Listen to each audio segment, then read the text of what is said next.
And if you like the video or any other content on the channel, feel free to subscribe.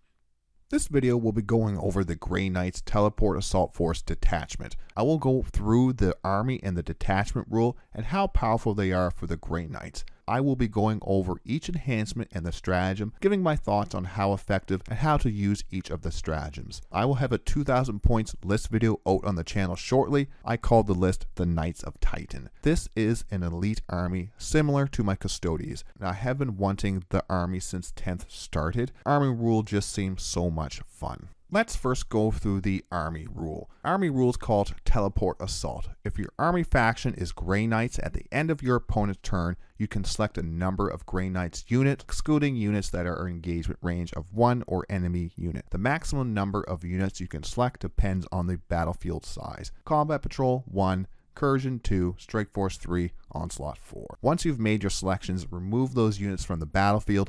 In the reinforcement steps of your next movement phase, set each of those units up anywhere on the battlefield that is more than 9 inches horizontally away from all enemy models. Any units that are not on the battlefield at the end of the battle, count as destroyed.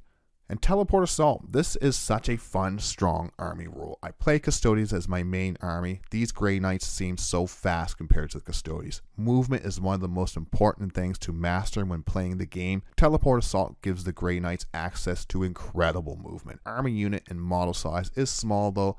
Placing a unit in a wrong position can cause a loss of an entire unit. Teleport Assault is great for reactive play and secondary scoring. It allows us to react to what the opponent did in their turn, but if we try to rely on 9-inch charges from Deep Strike, we will lose. Melee offense has to be set up with prior turns of Teleport Assault or clever movement. This will be a very useful army rule coming into Prior Nexus, allowing us to get around the board to complete actions or other secondary draws. Then we have the detachment rule for the Teleport Strike Force. Teleport Shunt. Each time a Grey Knights unit with the Deep Strike ability advances, do not make an advance roll. Instead, until the end of the phase, add 6 to that unit's movement characteristic and that unit can fly. This detachment rule paired with the army rule Teleport Assault makes Grey Knights one of the fastest, if not the fastest army in the game. With the death from the warp stratagem giving the unit assault, we can still shoot after taking advantage of this detachment rule. It makes it a lot easier to reliably get into cover as we move up the board, especially in turn 1. Most of the time there is very little units available to be shot with ranged weapons. We can take advantage of the speed of this army to gain as much board control as possible. We are a tough, hardy army. Getting into favorable positions fast is a great advantage to an army that does not want to take many unnecessary casualties when moving up the board. Now we'll go through the enhancements for the Teleport Strike Force. First enhancement that we have is the Dominia Liber Dominica. It is for 20 points and is each time a bearer makes a melee attack, add 1 to the wound roll. And if that attack targets a demon unit, add 1 to the damage characteristic of that attack as well.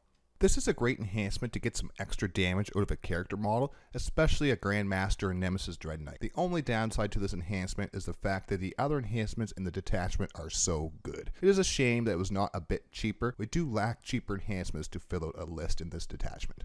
Next in our enhancements is First to the Fray. For 35 points, the bearer's unit must start the battle in reserves, but neither it nor any transport it is embarked within is counted towards any limits the mission places on the number of strategic reserves units you can have. That unit can set up using its Deep Strike ability in the reinforcement steps of your first turn, second, or third movement phase, regardless of any mission rule. This is a great enhancement for some turn 1 secondary scoring or gaining some early board control. Could take an important objective in no man's land early or move block the enemy army. The power of the enhancement varies on the opponent's army. How many infiltrators or scout units do the enemy army have? How fast is the opponent? Or do they have any screening units who got first turn? In a casual game, this could be a fun, powerful ability. In the tournament setting, the fact that this relies on so many uncontrollable factors, 35 points for First to the Fray is a bit too expensive for what it does. The next enhancement is called Inescapable Wrath. For 15 points, add 1 to the charge rolls made to the bearer's unit. This is a great stratagem on the Grandmaster leading some Brotherhood Terminators, allowing easier charges all game, with a change to Master Strategist making the Grandmaster a much more interesting choice for the Grey Knights. We do not want to rely on getting 9-inch charges from Deep Strike, but this enhancement does make those charges into 8-inch charges, and all other targets 1 inch is easier. Great thing to have on a character leading a melee heavy unit. And on to our last enhancement, Sigil of Exigence for 30 points. Once per battle in your opponent's shooting phase, when the bearer's unit is selected as a target of ranged attack, you can remove the bearer's unit from the battlefield and then set it back up again anywhere on the battlefield that is more than 9 inches horizontally away from all enemy models. If the bearer is no longer an eligible target, your opponent can then select new targets for any attacks that had targeted the bearer's unit.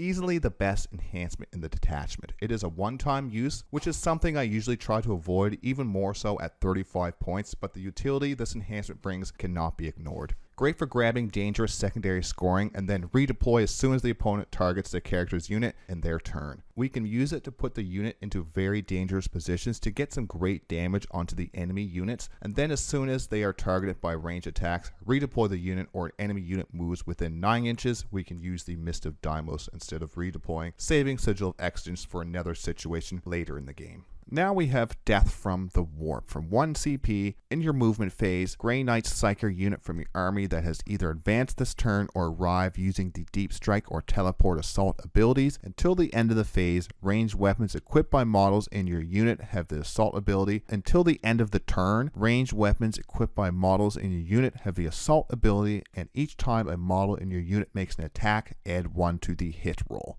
This is a great stratagem to get some extra range and movement out of a big 10-man unit of Purifiers. We can move the 12 with the Teleport Shunt to auto-advance to Purifiers, or the 11 with the slower movement 5 Brotherhood Terminators, and still shoot. The stratagem states until the end of the turn, so we can choose to not advance, so we could charge and get the +1 to hit in the combat phase as well. We could use this on a Brotherhood's Terminator, normal movement to get the +1 to hit in their shooting and melee, pushing up their overall damage. The next stratagem, Radiant Strike, for 2 CP in the fight phase, 1 Grey Knight Psychic unit from your army. Until the end of the phase, melee weapons equipped by models in your unit with a Psychic ability. Until the end of the phase, melee weapons equipped by models in your unit with a Psychic ability also have the Devastating Wounds ability. We can use this stratagem to punch into tough targets. All the Nemesis Force weapons have Strength 6, making it much harder to get wounds into the higher toughness targets. Devastating Wounds can get around the low strength of the Nemesis Force weapons with their damage too. 2 CP is expensive for the stratagem. We can lower the cost with the Grandmaster's Master Strategist ability. Not a stratagem we will be using a lot, but a good stratagem to have in our toolbox to help take down hard targets when needed. The next stratagem we have is Haloed in Soulfire. For 2 CP, in your movement phase, 1 Grey Knight Psyker unit from your army that is arriving using the Deep Strike or Teleport Assault abilities this phase. Until the start of your next movement phase, your unit cannot be targeted by range attacks unless the attacking model is within 18 inches. This stratagem was changed for the worst in the June data slate from cannot be targeted from range attacks from 12. This can still be used to our advantage when doing some actions out in the open or with a little cover when outside of 18. This can still be used to our advantage when doing actions or out and open with very little cover when outside of 18 inches of most of the opponent's heavy firepower. It is not as strong as it used to be, but it still has the uses to cause the enemy to move units closer to our own dangerous melee units to get shots into that unit who have used the Haloed in Soulfire. The high cost of 2 CP can be brought down to 1 CP with abilities such as the Grandmaster's Master Strategist ability. Without one of these abilities, the 2 CP cost will make this a much more situational stratagem. The next stratagem we have is Prognosticated Arrival. For 1 CP in your movement phase, 1 Grey Knight Psyker unit from your army arriving from Deep Strike or Teleport Assault abilities this phase. Your unit can be set up anywhere on the battlefield that is more than 3 inches horizontally away from enemy models. Restrictions: a unit targeted by the stratagem is not eligible to charge in the same turn. This is a fantastic stratagem for stealing objectives away from the enemy or even secondary scoring. We can also use it to get a big unit of Purifiers into line of sight range to unleash all the range attacks into a target. This stratagem makes it very hard to hide the opponent's secondary scoring units from our army hunting them down. Also a stratagem that can get a lot of use in the game. We can't charge after using this stratagem, so we have to be careful that the unit we use this on will not be charged and destroyed by the enemy's counter charge. And next up is one of our better stratagems, Mist of Deimos. For 1 CP, your opponent's movement phase just after an enemy unit ends a normal, advanced, or fallback move. 1 Grey Knight's Psyker unit from your army that is within 9 inches of that enemy unit. Your unit can make a normal move up to 6 inches as if it were your movement phase, or if it has the Deep Strike ability, it can be placed into strategic reserves. Restrictions: you cannot select a unit that is within engagement range of 1 or more units. This is the strongest stratagem in the detachment. The more we master when and what unit, or even baiting the opponent with this stratagem, this can be the difference between losing an entire unit or taking no damage at all. The cost of 1 CP makes it very easy to have 1 CP to use this stratagem every opponent's movement phase. As of the June data slate, we can use this stratagem with CP modifiers like Strategic Mastery to make this 0 CP. On to the last stratagem and one of the better ones. For true silver armor, for 1 CP, your opponent's shooting or the fight phase just after an enemy unit has selected its targets. 1 Grey Knight Psyker unit from your army that was selected by 1 or more enemy units of the attacks until the end of the phase each time an attacking target each time an attack targets your unit, worsen the armor penetration characteristic of that attack by 1. Another really good stratagem for the Grey Knights, allowing us to get some extra survivability. Grey Knights have a 2+ save, making a -1 AP to incoming attacks even stronger. With cover and true silver armor, even an attack of AP2 will still be saving on a 2+. It is only 1 CP as well. This stratagem and Mist of Deimos are the stratagems we'll want to be using on a regular basis, making the Grand Master even stronger now since the June data slate. Master Strategist giving us more overall CP to spend in a game. And now for my final thoughts. The Grey Knights army rule, Detachment rule with the stratagems combine into a very potent army. The skill ceiling is higher than average. If the army is played by trying to get 9-inch charges all the time, it will fail more often than not. If a unit gets placed in the wrong position, we can lose expensive models quick. We can only miss the Deimos 1 unit per turn. We need to make sure we do not leave multiple units in dangerous positions, causing us to choose which unit to save with Mist of Deimos. I hope you enjoyed the overview video and possibly got some hopeful information. Thanks for watching. Thanks for stopping by.